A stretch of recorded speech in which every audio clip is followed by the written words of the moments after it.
Around 3.7 billion years ago, a little north of the equator, a flash flood swept up a large boulder into a fast-running river. It was carried downstream into a delta where the river met a lake that had formed inside a huge crater 45 kilometers wide, the impact site of an asteroid that had hit long ago.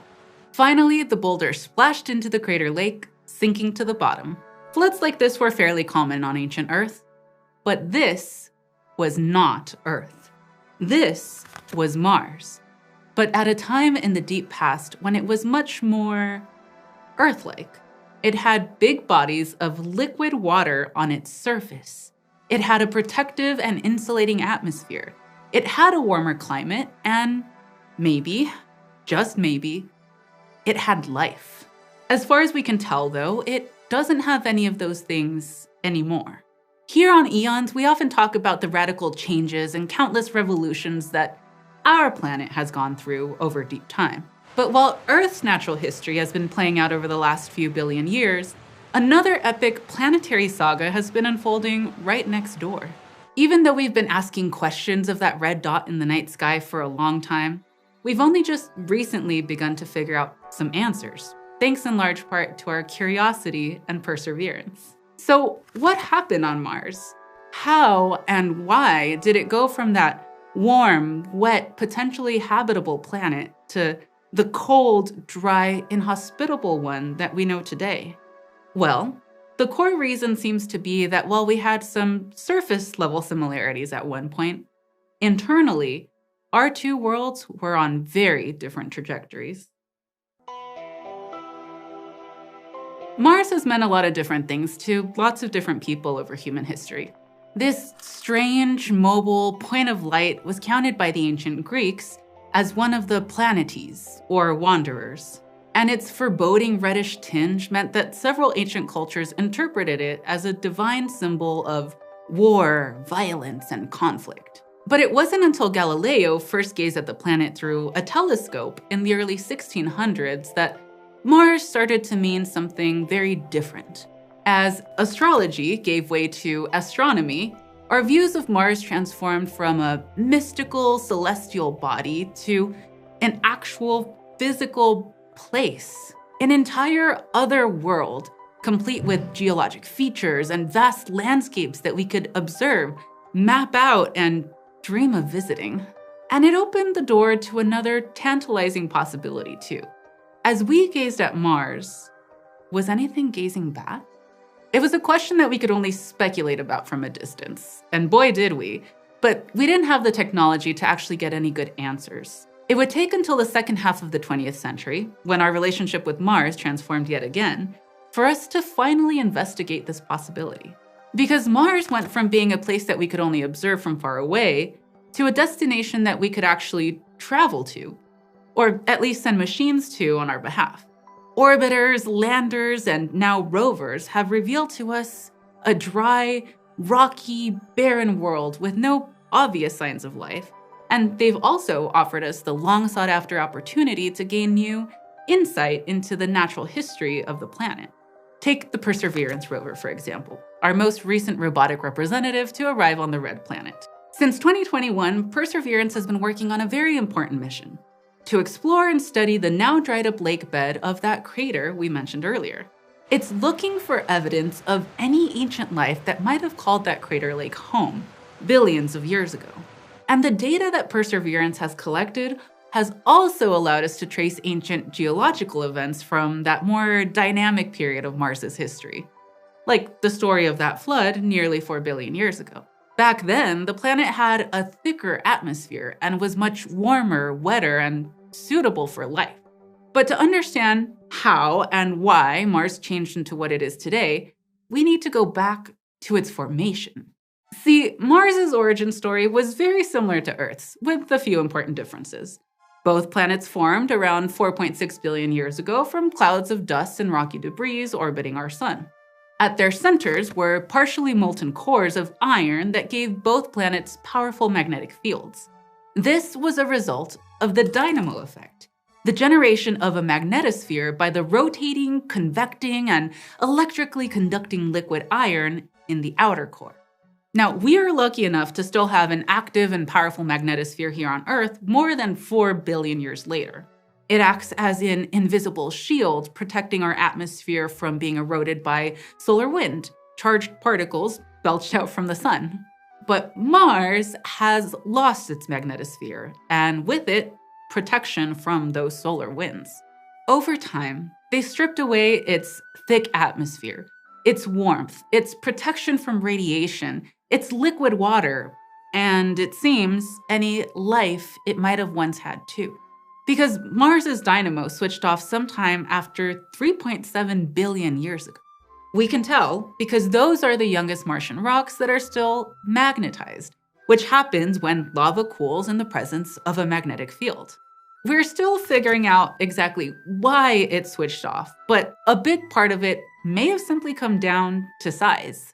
See, Mars is only around half the diameter of Earth, so its core cooled down much faster after the planets formed. This shut off the dynamo effect and exposed the atmosphere to the full force of the solar winds. The planet's rivers, lakes, and perhaps even an ancient ocean all vanished as the water either froze, got trapped in rocks, or was lost to space without a thick atmosphere to retain it. Though they left behind the valleys, lake beds, and shorelines that they carved into the planet's surface, prime targets in our search for past or present Martian life. Because the question is, if life had emerged during that long-gone age of habitability, could some especially resilient lineages have stuck around? Maybe by moving underground or to the polar ice caps where some amount of liquid water still exists. After all, if studying life on Earth has taught us anything, it's that life finds a way. And species, especially microbes, can often adapt to thrive in even the most extreme of environments. Or, if not, could any evidence of past life have survived after all those billions of years? While we haven't found any definitive evidence of Martian life yet, we have found some clues. In 2018, for example, Perseverance's older sibling, Curiosity, made an intriguing discovery. It collected data showing that the concentration of methane in Mars's thin atmosphere, a gas which on Earth is primarily produced by living organisms, seemed to cycle seasonally. This suggested that the gas might be seeping out from underground reservoirs, which could potentially be a byproduct of microbial life below the surface, where there might be liquid water and where there's better protection from radiation. Plus, both Curiosity and Perseverance have also found a variety of organic molecules in Martian rocks on the surface that are over 3 billion years old. All life that we know of is carbon-based.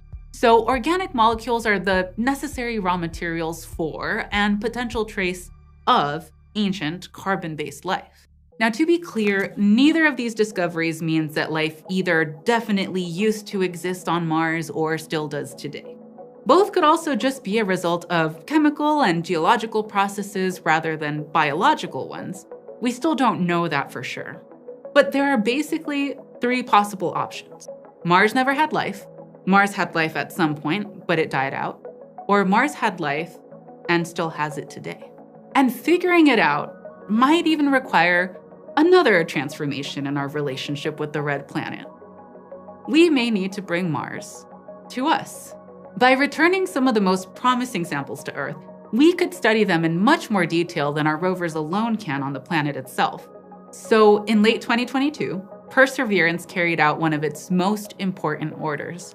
It collected a rock sample from the crater, packaged it in a titanium tube, and left it at an assigned spot nearby. This was the first of many samples of rock, sediment, and atmosphere that Perseverance has been tasked with carefully collecting. And in the early 2030s, a robotic mission will arrive, retrieve some of the samples, and return them to Earth for analysis. Scientists hope that studying actual samples of Mars in our labs from that ancient crater lake and other promising sites could be the key to figuring out the question of life on the planet. Whatever the answer is, it will radically change how we understand the nature of life itself. Is biology common or rare in the universe?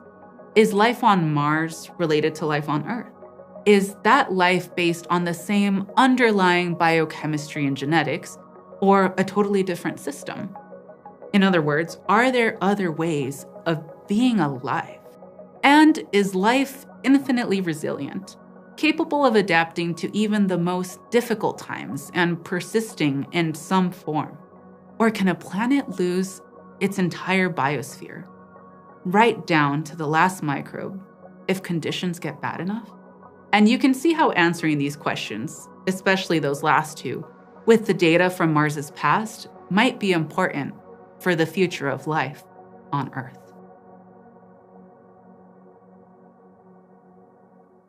Curious about the microcosmos? Join hosts Hank Green and Deboki Chakravarti on another show produced by our team, Journey to the Microcosmos. If you haven't watched their videos yet, you are really missing out. Each episode uses incredible footage to take you on a dive into the tiny, unseen world that surrounds us. Check them out at youtube.com/microcosmos.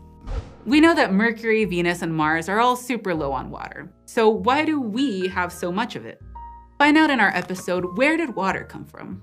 And thanks to this month's Marsing eontologists, Raphael Haas, Jake Hart, Juan M., Annie and Eric Higgins, John Davidson Ng, Melanie Lam Carnevale, and Colton. Become an Eonite at patreon.com/eons, and you can get fun perks like submitting a joke for me to read. Here's one from Sarah W. What are the basil animal's favorite herb? Basil.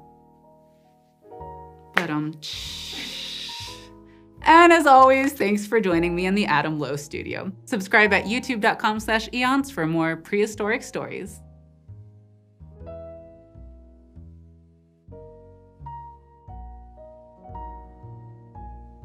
Both planets formed around 4.6 billion years ago from clouds of dust and rocky debris Wow. See, Marge.